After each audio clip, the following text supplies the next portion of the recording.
desecration only serve to fuel division and hatred within our society? Will the Prime Minister commit to introducing measures to prohibit the desecration of all religious texts and the prophets of the Abrahamic religion? De facto blasphemy laws in this country, but only against Well, they're not de facto, Islam. they are blasphemy They're happening. laws. We've got a teacher who is still in hiding, who has not been supported by this government or his Labour MP.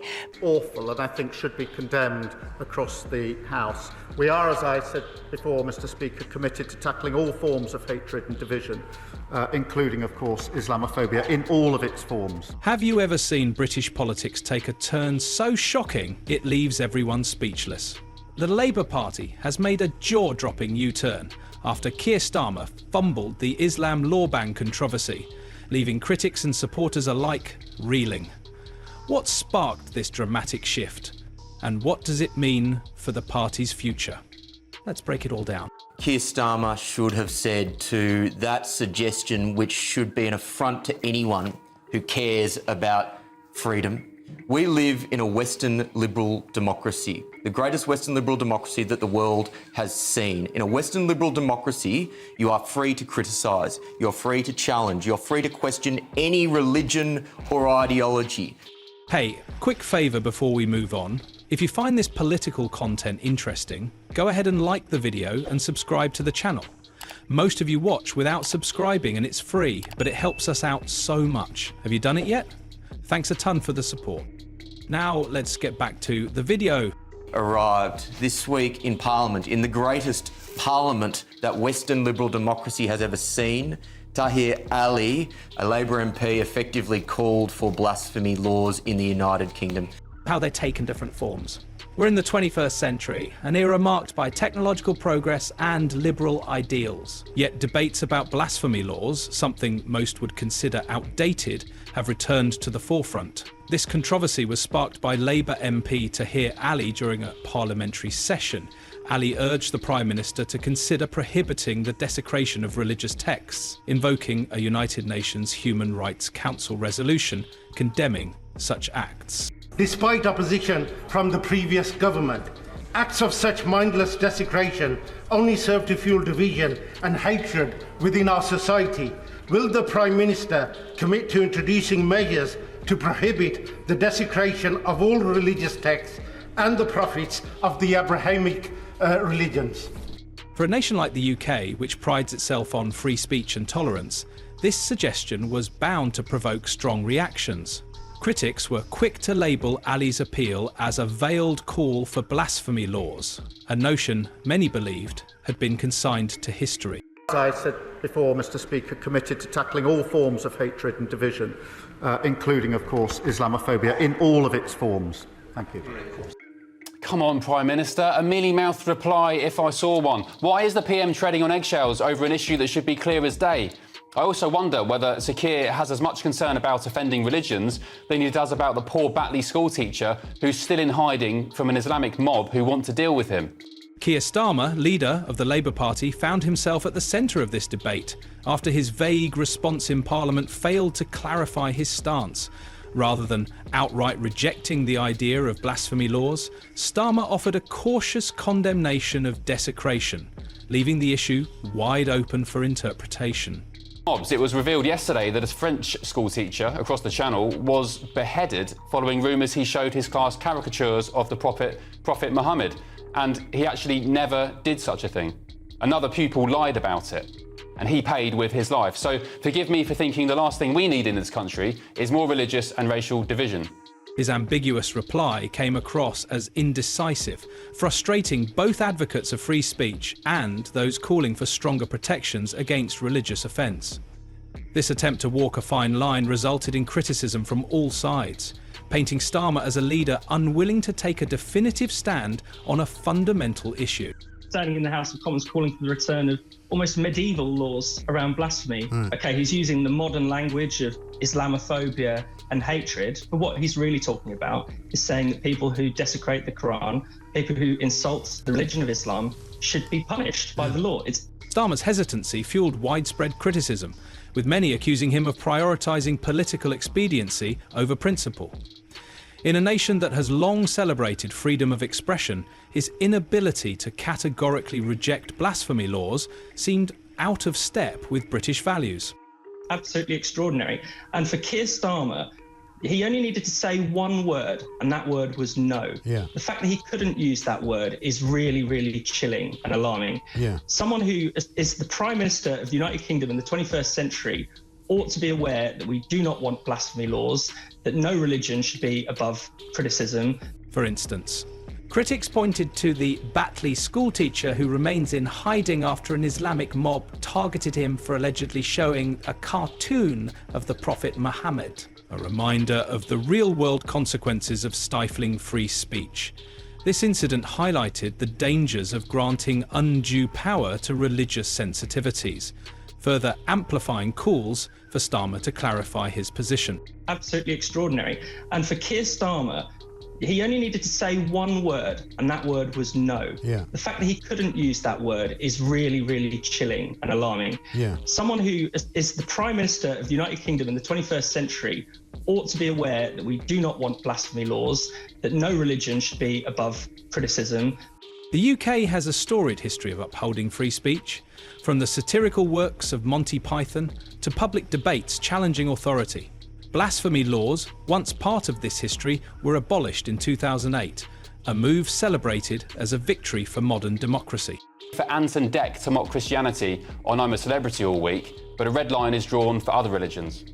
The start of a new day now, and first to wake up was the Reverend Richard. And lo, the night before there had been darkness, and a plague of insects had been visited upon him. But he had receiveth a small bounty that did taste of cheese, and now, praise be, he did rise again. Reintroducing such laws, even under the guise of protecting religious respect, would represent a significant regression. Critics argue that these laws would not only restrict free speech, but also create a precedent for privileging certain religious beliefs over others, undermining the principle of equality before the law. Someone who is the Prime Minister of the United Kingdom in the 21st century ought to be aware that we do not want blasphemy laws, that no religion should be above criticism, that free speech is a fundamental value of ours. And the fact that it didn't even come to him at all. It was not barely even an afterthought. As the debate gained momentum, Parliament became a battleground of contrasting views. While some MPs echoed Ali's concerns, others, like Seema Malhotra, unequivocally rejected the idea of blasphemy laws. Malhotra's stance underscored the importance of protecting free speech as a cornerstone of democracy, offering a sharp contrast to Starmer's cautious rhetoric.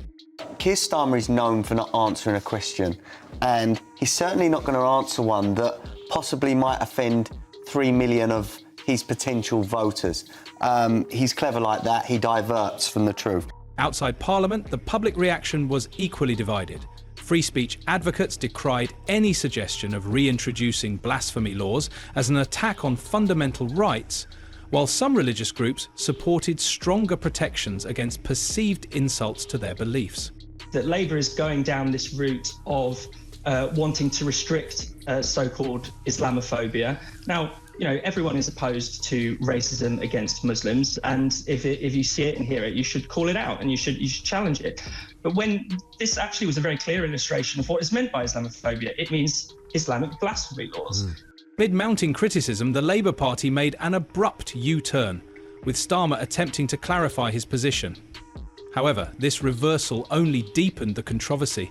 Critics accused Labour of pandering to different factions within its base, highlighting the party's ongoing struggle to balance progressive ideals with political pragmatism.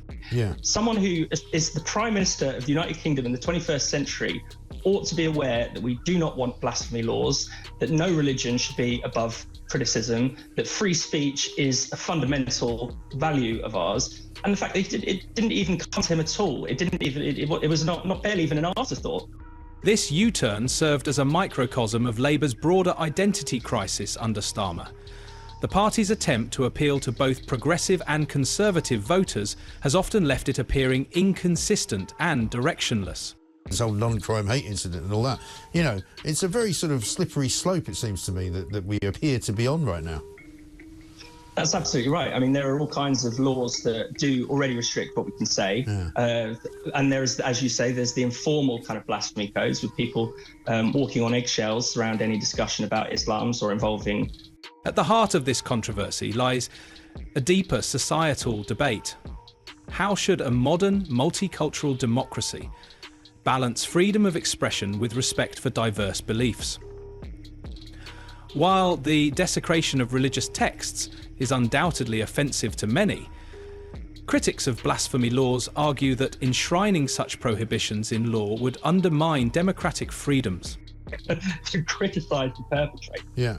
That's the route that Keir Starmer really wants to go down. I mean, we're sort of already halfway there, aren't we? Because, I mean, we have conversations all the time about, you know, the tiptoeing around subjects that people do, whether they're politicians or members of the media or, you know, just ordinary people. And we've also got the Labour government looking very enthusiastic about hate crime and bringing in all sorts of other rules which will apply to you if you say something that somebody doesn't like. In a society as diverse as the UK, navigating these tensions is a complex task.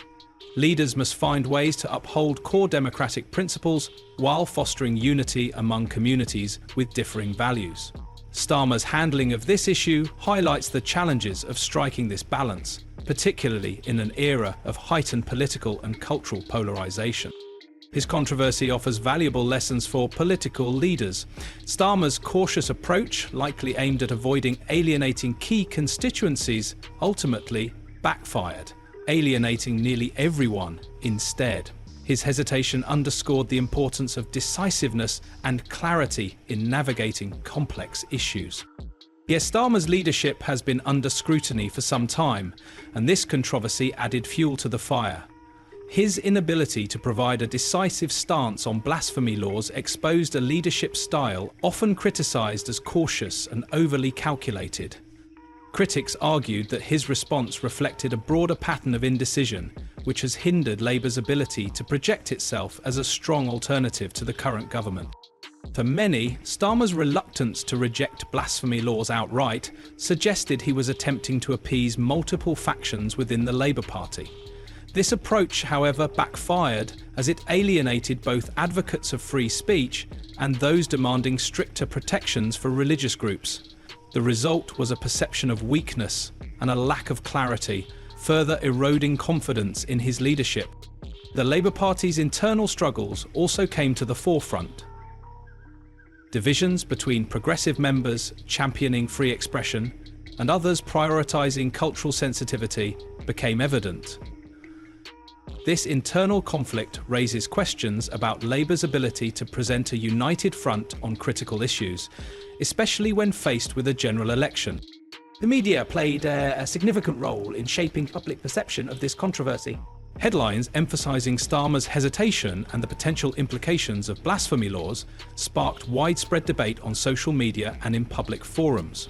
Pundits and commentators weighed in, with some praising the Labour Party for addressing sensitive issues, and others condemning its perceived pandering to specific interest groups.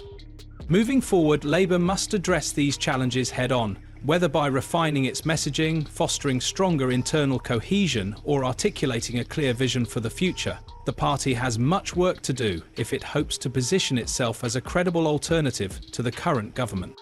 Yeah, I thought it was absolutely pathetic and a shameful response, actually, that he basically said, you know, we'll look into it, it's Islamophobia Awareness Month or whatever else. The debate over blasphemy laws serves as both a cautionary tale and an opportunity for reflection. It highlights the complexities of leadership in a diverse society and reminds us that true leadership requires not just sensitivity and balance, but also the courage to take a stand. We have got a problem in this country, and it's already here, let alone it being enshrined in its own legislation. It's a worrying development that our parliament, as you said, a great Western liberal democracy, has moved so far away from that in a short space of time. We have a right to freedom of speech. It's a God-given right, and inherently these laws are anti-religious. As the dust settles, one question remains. Will Labour learn from this controversy and emerge stronger, or will it continue to struggle with its identity in an ever-changing political landscape? Only time will tell. Yeah, I thought it was absolutely pathetic and a shameful response, actually, that he's basically said, you know, we'll look into it. It's Islamophobia Awareness Month or whatever else. If you enjoyed this breakdown, leave a like and subscribe to our channel. Watch more videos here for the latest insights and updates.